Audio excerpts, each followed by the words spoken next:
My name is Augustina Hull, and I was 27 years old when my parents invited me to dinner for the first time in years. I live alone in Sacramento, California, in a one-bedroom apartment I spent 4 years working toward. I'm a software developer at an automation firm. Quiet work, long hours, predictable paychecks.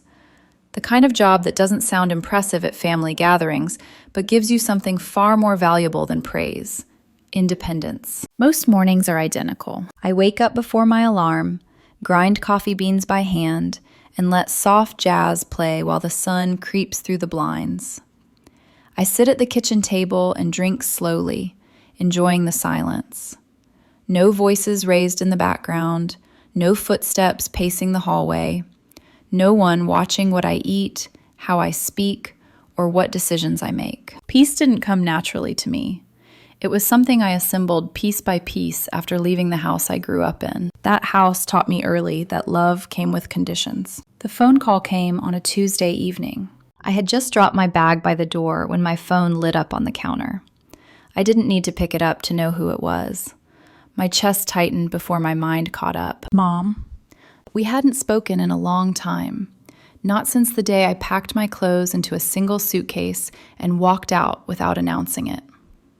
I remembered that afternoon vividly, how quiet the house felt, as if it was holding its breath. My younger brother Aiden leaned against the refrigerator, hands shoved into his pockets, eyes fixed anywhere but me.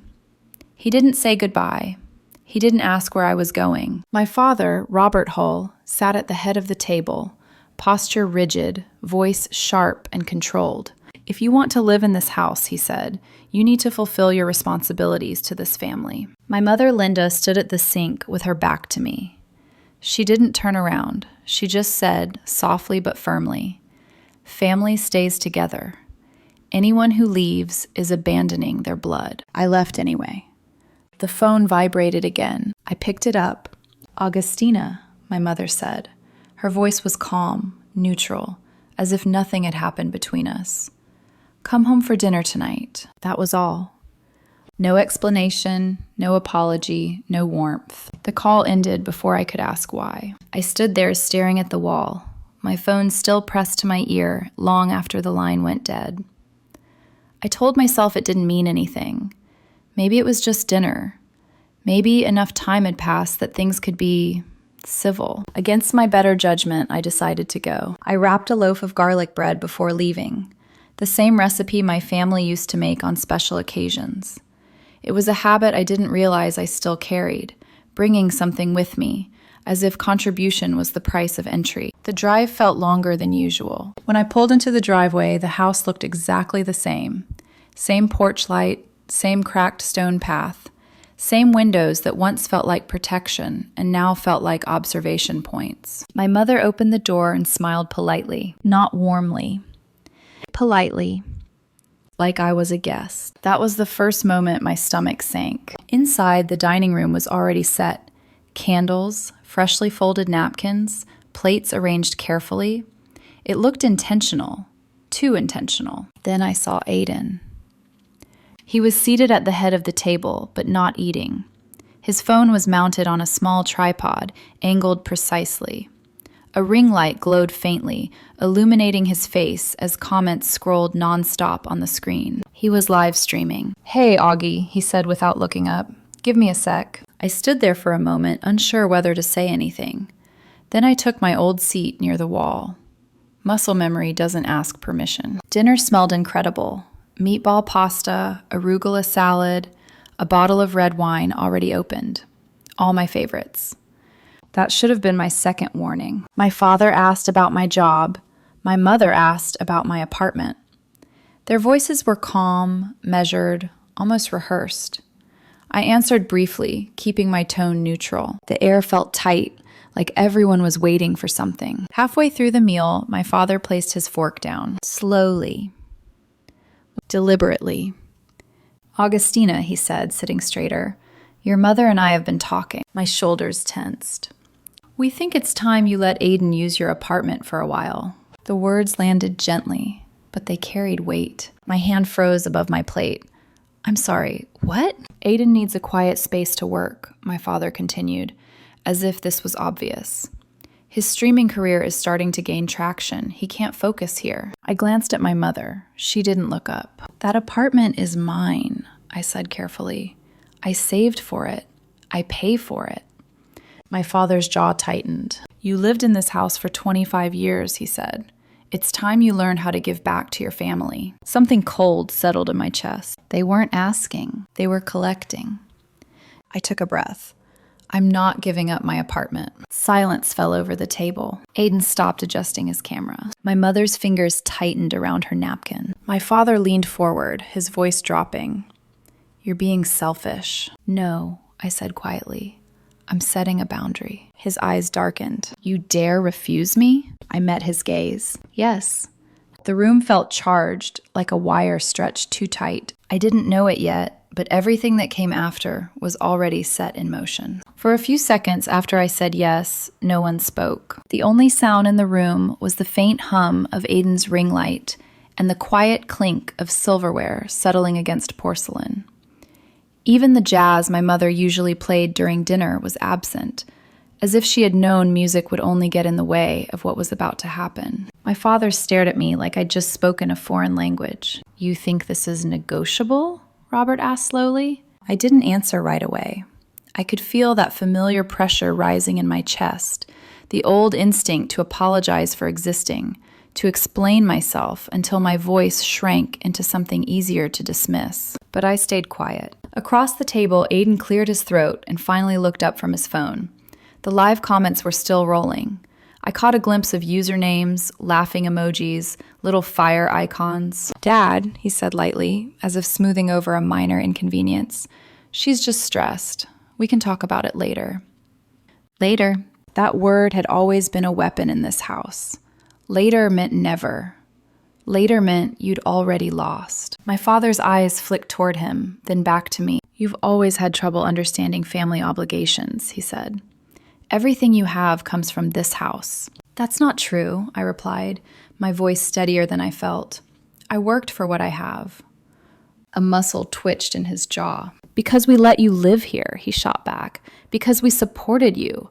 You think that was free? The word free hit harder than I expected. I thought of the nights I stayed up coding while Aiden streamed in the next room, his laughter echoing down the hallway. The months I transferred money to my parents without being asked because it was expected. The way every raise I got somehow became a reason they needed more. I paid rent, I said. I helped with bills. I sent money even after I moved out. That wasn't enough, my father snapped. There it was.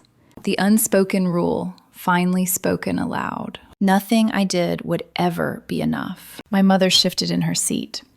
Augustina, your brother is trying to build something. You already have stability. I turned to her.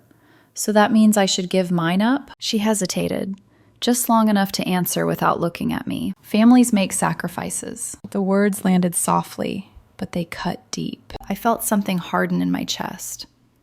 I've been sacrificing my whole life. My father pushed his chair back slightly. Watch your tone. I looked at him, really looked. At the man who had spent years reminding me who held the power in this house. I'm not a child anymore, I said, and I'm not giving up my apartment. That was when his voice changed. Lower. Heavier. You don't get to say no. Aiden shifted again, his phone tilting just enough that I knew the camera was still trained on me. He didn't say anything, but his eyes were bright, expectant. Why are you filming this? I asked him. He shrugged. People like real moments. This isn't content, I said. To my surprise, he laughed. Everything's content. My father slammed his hand on the table. Enough. The plates rattled. You think you can come back here after all these years and act like you're above us? He continued. You walked out. You abandoned your family. And now you're going to lecture us about boundaries? I left because I was being controlled, I said. And I'm not letting it happen again. My mother finally looked up. Her eyes were glassy, but her voice was firm. You're hurting us. That familiar guilt crept in, sharp and insistent. I had spent years carrying it like a second skin. I took a slow breath. I'm protecting myself, I said. There's a difference. My father stood. The chair scraped loudly against the floor. He loomed over the table, his face flushed now, his chest rising and falling too fast. "You think your little job and your tiny apartment make you independent?" he said. "Everything you are exists because of this family." Something inside me snapped, not loudly, but completely. "I exist despite this family," I replied. The room went dead silent. Even Aiden froze. For a moment, I wondered if I'd gone too far, if I should take it back, smooth things over. Then I saw my father's hand tighten around the edge of his plate. I didn't have time to react. The plate lifted. The next second, tomato sauce exploded across my chest and face, hot and sticky, the impact knocking the breath from my lungs. The sound of porcelain shattering echoed through the room. I didn't scream. I didn't cry. I just sat there, stunned, sauce dripping down my blouse, my hair clinging to my cheeks. My father stood frozen, breathing hard, his arms stiff at his sides. No one moved. No one asked if I was okay. Then I heard it. "Oh my God, chat, did you see that?" Something cold spread through my body, not from the sauce, but from the realization settling in my bones. This wasn't just a family argument. It was entertainment, and I was the spectacle. For a moment after the plate shattered, the world felt muted, like someone had turned the volume down on everything except my heartbeat. Tomato sauce slid slowly down my collarbone. A piece of pasta clung to my shoulder. I could feel it cooling against my skin, sticky and absurdly heavy, as if the mess itself was trying to anchor me to that chair. My father didn't say anything. He just stood there, chest heaving, eyes darting from my face to the floor and back again, like he was waiting for someone, anyone, to validate what he'd just done. No one did. My mother's hand hovered near her mouth. She looked shocked, but she didn't stand up. She didn't cross the room. She didn't reach for me. Across the table, Aiden was already moving. He stepped back to get a wider angle, holding his phone with both hands now. His pupils looked dilated, his mouth slightly open, not in fear, but in fascination. "Guys, this is insane," he said to the screen. "I told you my family was wild." That was when the humiliation truly set in. Not when the plate hit me, not when the sauce soaked into my clothes, but when I realized my younger brother was smiling. Something inside my chest went hollow, like a door slamming shut in a place I hadn't realized was still open. I pushed my chair back and stood up. My legs felt steady, even though my hands were shaking. "Aiden," I said, my voice low, "turn it off." He didn't. "Come on, Augie," he said lightly. "Don't make it worse." Worse. As if this was something I was doing. I crossed the room in 3 steps and knocked the tripod sideways. It clattered to the floor, the phone skidding across the tiles and coming to rest near the fridge with a dull crack. Aiden jumped back. "What the hell?" "You crossed the line," I said, pointing straight at him. My voice rose despite myself. "This isn't content. This is my life." He stared at me, stunned. Not angry, not apologetic, just confused, like he couldn't understand why the scene had gone off script. My mother finally stood. "Stop it, both of you." Too late. I felt strangely empty, like something essential had drained out of me, along with the dignity I'd lost at that table. I wasn't crying. I wasn't shouting anymore. I was done. That was when the back door opened. "What's going on here?" The voice was calm, steady, commanding without being loud. Every head in the room turned. My grandfather, Walter Hull, stood in the doorway with a hiking pack slung over one shoulder, dust still clinging to his boots. He had just returned from a week-long trip in Oregon with his old army buddies, something no one had expected him to cut short. At 77, he still stood straight, his shoulders squared in a way that made people instinctively lower their voices around him. He didn't say anything else. He just looked. At the broken plate on the floor, at the phone lying near the fridge, at his granddaughter standing in the middle of the room, covered in tomato sauce. He set his pack down slowly and walked toward me. My father cleared his throat. "Dad, Grandpa raised one hand. My father stopped talking immediately. Grandpa reached into the pocket of his jacket and pulled out a neatly folded handkerchief. Without asking, he stepped closer and gently wiped the sauce from my cheek, then my hairline, his movements careful and deliberate. The room was so quiet I could hear my own breathing. When he finished, he folded the handkerchief and slipped it back into his pocket. Then he looked me in the eye. "Augustina," he said, "tell me what happened." Not why, not what did you do, just what happened. I swallowed and began to speak. I told him about the phone call, the invitation, the way dinner had felt staged from the moment I walked in. I explained the demand, how my parents wanted me to give up my apartment so Aiden could have a place to stream. I told him about refusing, about being called selfish, about the plate. I didn't raise my voice. I didn't embellish. I didn't need to. When I finished, Grandpa didn't react right away. He stood there for a few seconds, looking at the table, the walls, the faces around him. Then he turned slowly toward my father. "Robert," he said evenly, "apologize to your daughter." My father scoffed. "Dad, stay out of this. She disrespected me." Grandpa's gaze didn't waver. I said apologize. My mother shifted uncomfortably.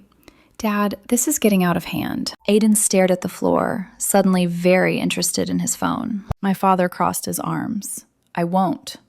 That single word seemed to echo in the room. Grandpa nodded once, as if he'd expected that answer. "This house," he said, his voice still calm, "is in my name." Silence dropped like a curtain.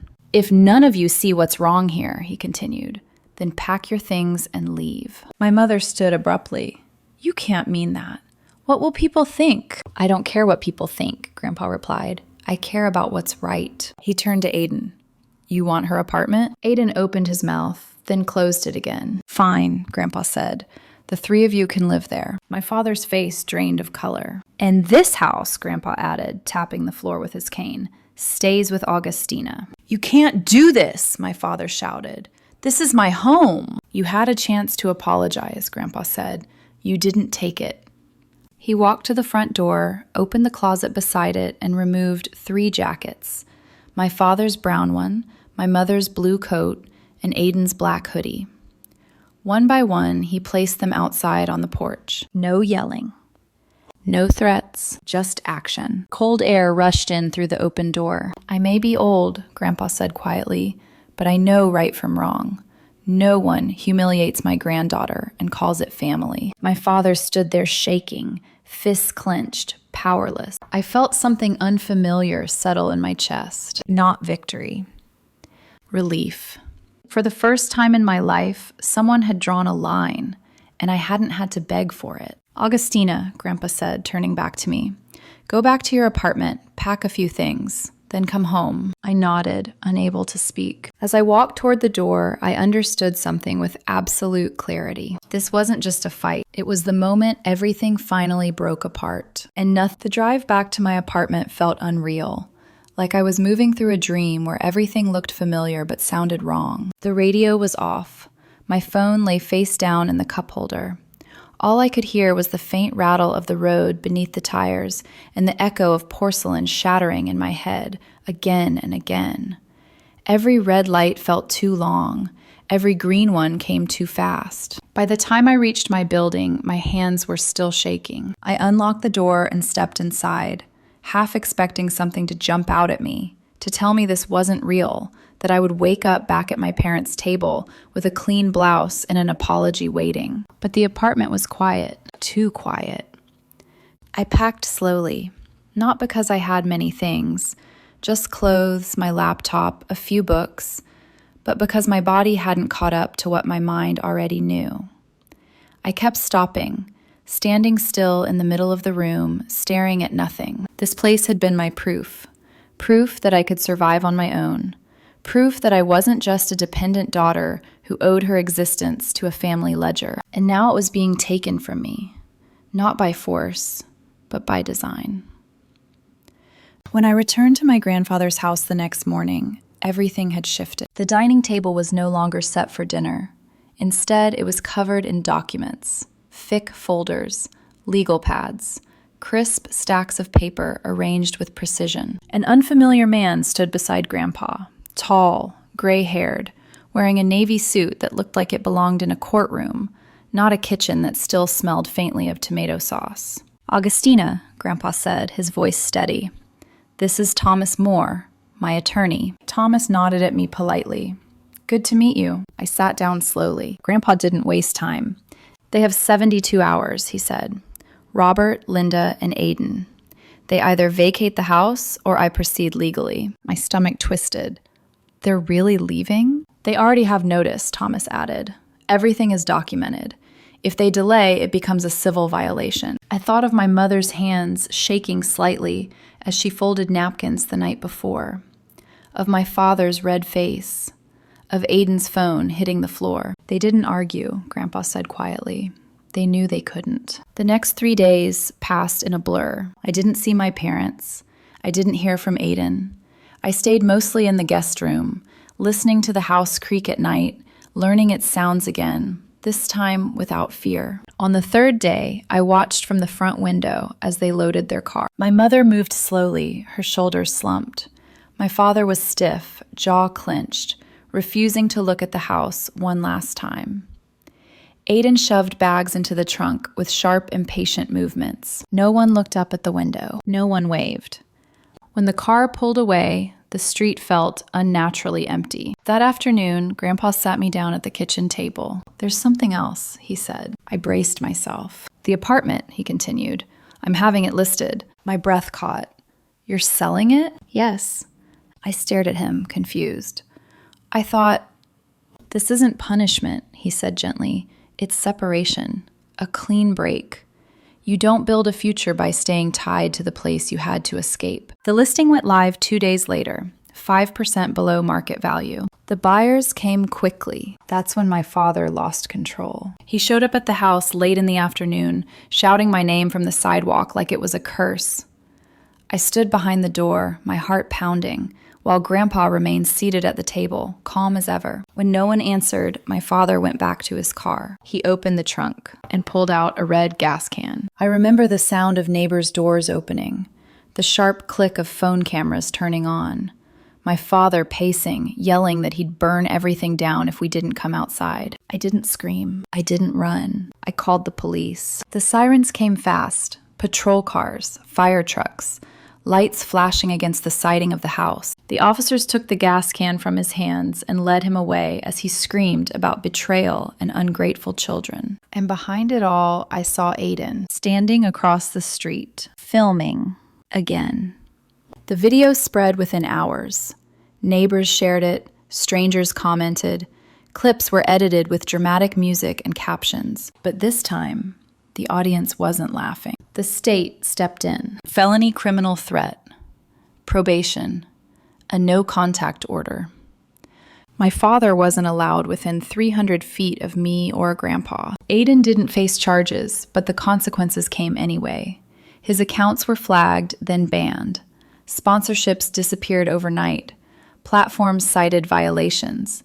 His follower count dropped to 0. My mother came to the house once. She didn't call ahead. She didn't look at me. She stood in front of Grandpa, hands clasped, and whispered, "Please save my husband." Grandpa removed his glasses slowly. "I didn't do this," he said. "You all did." Court came and went. I testified once, calmly, briefly. When it was over, I didn't feel relieved. I felt empty. A year later, I signed papers for a new apartment, brighter, quieter, entirely mine. My father keeps to himself now. My mother stays silent. Aiden vanished from the internet, and with it, from my life. Grandpa still lives in the old house. When I visit, he sets out 3 cups of tea, one for him, one for me, one left untouched. And I finally understand what that night gave me. Not justice, not revenge, but freedom. Time didn't fix anything. It clarified it. The weeks after the court ruling passed quietly, almost unnervingly so. No shouting, no phone calls, no surprise appearances. Just silence, thick, settled, and final. For years, I had imagined silence as punishment. I'd been trained to believe that distance meant failure, that quiet meant abandonment. But now, sitting in my new apartment with sunlight spilling across the floor, I began to understand something different. Silence can be mercy. The apartment I moved into wasn't bigger than the last one. It didn't have better views or newer appliances, but it felt lighter, as if nothing inside it expected anything from me. No invisible ledger, no obligation humming beneath the walls. I unpacked slowly. I hung my coats without wondering whether they took up too much space. I filled the fridge without calculating how long it would take before someone else decided they were entitled to it. At night, I slept deeply. No footsteps in the hallway, no raised voices through thin walls, no need to rehearse explanations in my head. Work continued. Mornings returned to coffee and jazz. My life resumed its quiet rhythm, not as a recovery, but as a continuation. My father's probation terms were strict. Court-mandated counseling, anger management, a no-contact order that drew a hard line between us. I didn't feel relief when I learned the details. I didn't feel vindicated either. I felt finished. My mother moved with him to a small rental on the outskirts of town.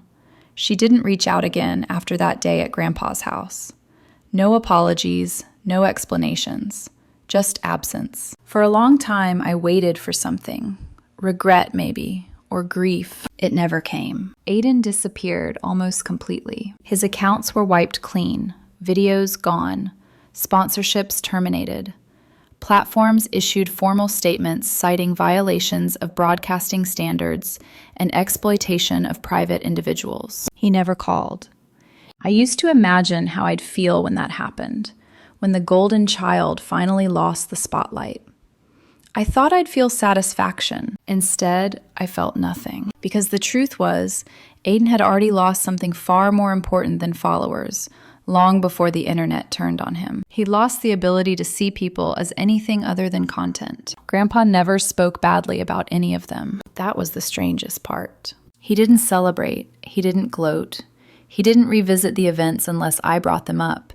And even then, he spoke carefully, as if every word carried weight. One afternoon, while we were sitting in the garden pulling weeds, I asked him why he'd done it. All of it. He didn't answer right away. I stayed quiet too long, he finally said. I told myself it wasn't my place, that Robert would figure it out on his own. He paused, pressing the soil back into place around a plant. But love without correction isn't kindness, he continued. It's neglect. That sentence settled into me slowly. I visited him every week. We fixed loose fence boards, replaced light bulbs, painted over small cracks in the walls. Ordinary tasks that felt strangely sacred now that no one was watching us do them. Every time I arrived, he set out 3 cups of tea. 2 were filled. 1 remained empty. I asked him about it once. He shook his head gently. It reminds me not to pretend. Not to pretend people would change just because we wanted them to. Not to pretend accountability could be negotiated.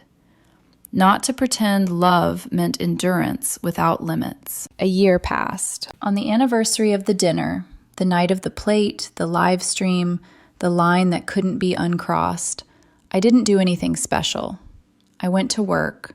I came home. I made dinner. But before bed, I stood at the window of my apartment and looked out at the quiet street below. For the first time, I didn't feel like I was missing anything. My family used to define me.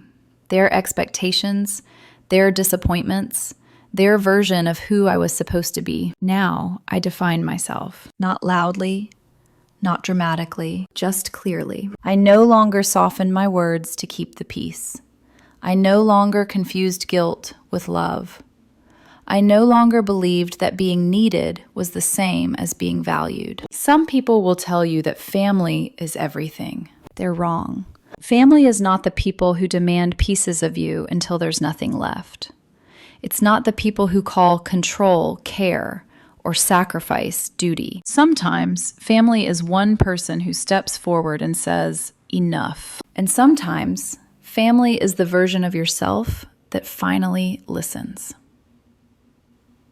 Losing my family didn't make me lonely. It made me free.